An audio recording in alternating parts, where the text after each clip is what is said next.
And then Ronaldo! Before the world knew Cristiano Ronaldo as CR7, the icon, the champion, the machine, there was a boy from a forgotten island, fighting battles most people never knew existed. This is the story the world rarely talks about. The poverty, the humiliation, the near-broken moments that almost destroyed his dream before it ever had a chance to shine. Long way out. What a goal!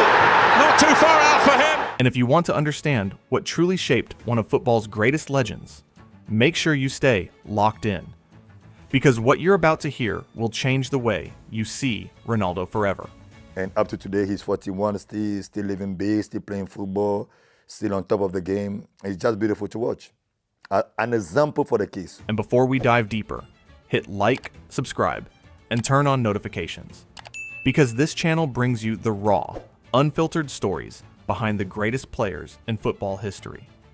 Your support helps us create more documentaries like this.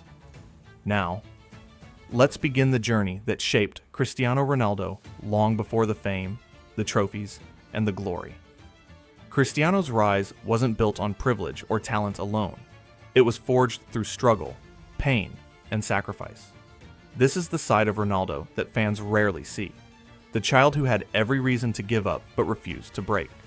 And that resilience is exactly why his story matters. Cristiano Ronaldo dos Santos, Aveiro, was born in Funchal, Madeira, a place known for its beauty, but also its harsh economic realities. His family lived in a tiny, cramped house where money was scarce and opportunities were even scarcer. Ronaldo shared a room with his siblings, and meals were simple, sometimes uncertain. He grew up watching his parents struggle to make ends meet, a reality that would later fuel his obsession with success. His father, José Diniz Aveiro, worked as a kitman for a local football club. Though he loved Cristiano deeply, he battled alcoholism, a struggle that slowly ate away at the family's stability. Ronaldo saw firsthand how addiction could destroy a man's spirit. It left a mark on him so deep that he would later refuse to drink alcohol entirely. As a child, he couldn't fix his father's condition, but he could use the pain to push himself harder. But even in the bleakest moments, football became Ronaldo's escape. Too many players there. Second bite! Breakthrough for United! Every afternoon after school, he ran to the streets and empty lots, barefoot, chasing a ball for hours. He wasn't just playing.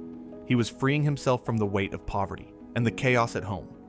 Madeira gave him hardship, but it also gave him purpose. Despite his fire for the game, Ronaldo faced bullying and ridicule. Classmates mocked his thin body, calling him names and telling him he would never become a footballer. At one point, teachers even dismissed him as a lost cause, claiming he focused too much on football and not enough on school. These insults didn't weaken him. They fueled an inner rage that would become a defining part of his personality. When he joined the youth team Andorinha, some coaches doubted him because of his physique. They said he was too fragile, too weak, too small to compete with bigger kids. Ronaldo took those words personally. He pushed himself relentlessly, training longer, running faster, jumping higher. His mindset was already forming. If you doubt him, he will prove you wrong. But even as he improved, Ronaldo's home struggles got worse. His father's alcoholism deepened, creating emotional instability at home. Ronaldo felt helpless, watching the man he admired slowly decline. Football wasn't just a passion anymore. It became a mission. He wasn't just trying to make it for himself. He was trying to lift his entire family out of the life they were trapped in.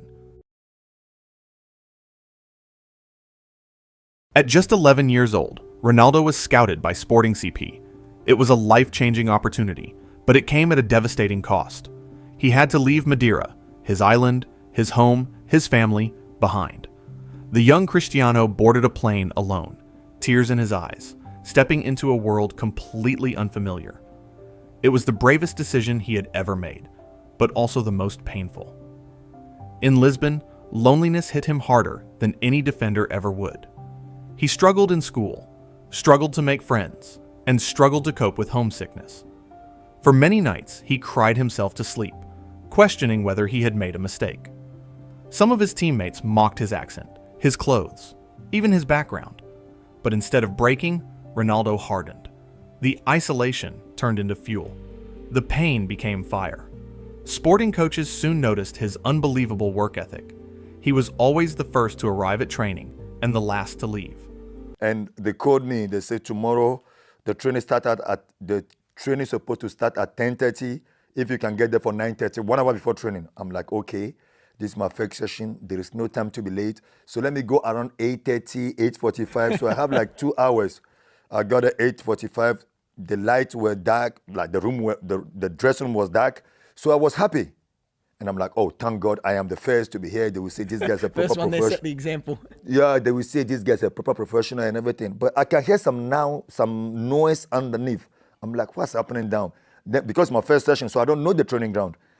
And I asked one of the physio, what is happening downstairs? He said, oh, Cristiano is downstairs swimming already. I'm like, okay, come on, Different man. mentality. This guy, man, I want to be the first. I'm now second. He's already here. When other kids went home, Ronaldo stayed on the pitch practicing trick after trick, sprint after sprint. His talent wasn't just natural. It was built through obsession. The lonely nights made him stronger, and that strength would soon catch the world's attention. Just when Ronaldo was beginning to shine, fate struck with a brutal twist.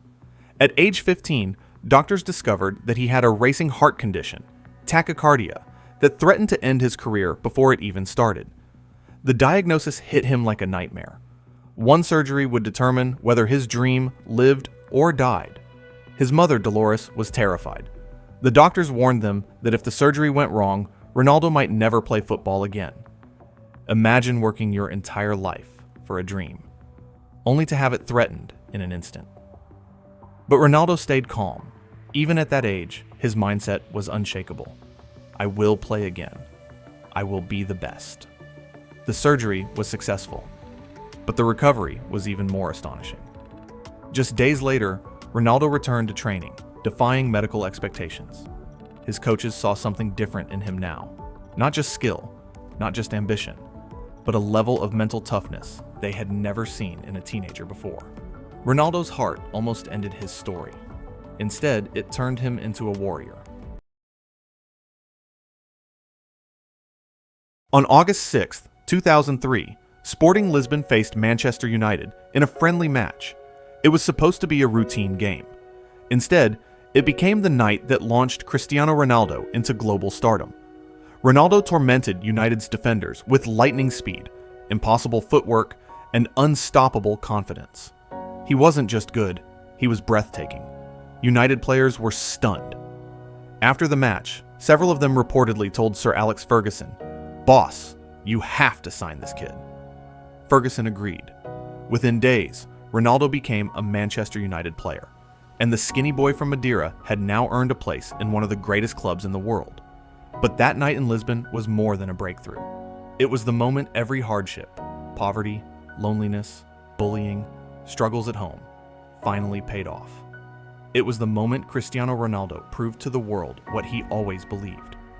Greatness is built long before anyone sees it. Cristiano Ronaldo's story before the fame teaches us one thing. Legends aren't born at the top. They are forged in darkness, shaped by pain, and driven by hunger. Every trophy he lifted, every record he broke, every moment he dominated, all of it traces back to a childhood full of struggle that he refused to let define him. The kid from Madeira who had nothing became a global symbol of discipline, ambition, and resilience. And that's the real payout of his story. Not the goals, not the fame, but the reminder that greatness is possible for anyone who refuses to give up. Ronaldo didn't just rise, he conquered, and he did it from a place most people never see. If this story inspired you, make sure you like, subscribe, and comment "Never Give Up" below to support more documentaries like this. Because every football legend has a story, and we're here to tell them.